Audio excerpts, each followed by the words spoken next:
মাত্র এক রাতে তৈরি, যার নির্মাতা মানুষ নয়, স্বয়ং জিন পরি। গম্বুজবিহীন সেই রহস্যের স্থপতি আজও দাঁড়িয়ে আছে বাংলাদেশে।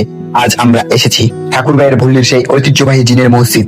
স্থানীয়দের মুখে মুখে ফেরে এই অলৌকিক গল্প, কোনো এক অমাবস্যা রাতে জিন পরীরা নাকি নিমিষেই তৈরি করেছিল এই এক বিশাল দেওয়াল ও অসাধারণ নকশা। কিন্তু কেন এটি অসম্পূর্ণ? কেন নেই এই চূড়ার কোনো গম্বুজ? কারণ গম্বুজ তৈরির আগেই হয়ে যায় ভোর, দিনের আলোয় ফিরে যেতে হয় জিনদের।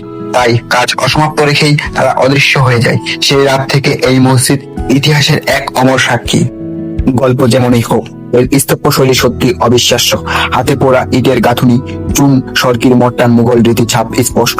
17 ফুট উঁচু দেওয়াল, আর প্রতিটি কোণায় ঘন্টা, পদ্মা ও কলসের মতো নকশা।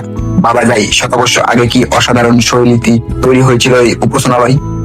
তবে মসজিদ তৈরির ফলকে লেখা 1910 খ্রিস্টাব্দ। জমিদার মহেন বক্কর চৌধুরী উদ্যোগে শুরু হয়েছিল এই নির্মাণ। কিন্তু স্থাপত্যটি মৃত্যু এবং জটিলতার কারণে কাজ থেমে যায়। কিন্তু পরীয় গল্প বা মানবতার ব্যর্থতা এই স্থাপত্যটি আজও আমরা কৌতূহল করি। এখন যা দেখছেন তা ইতিহাস, ধর্ম আর লোককথার এক মিলিত রূপ।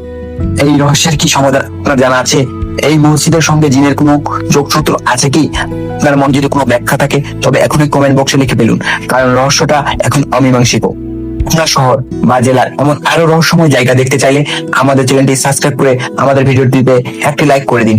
দেখা হবে পরের ভিডিওতে। শুভ বিদায়।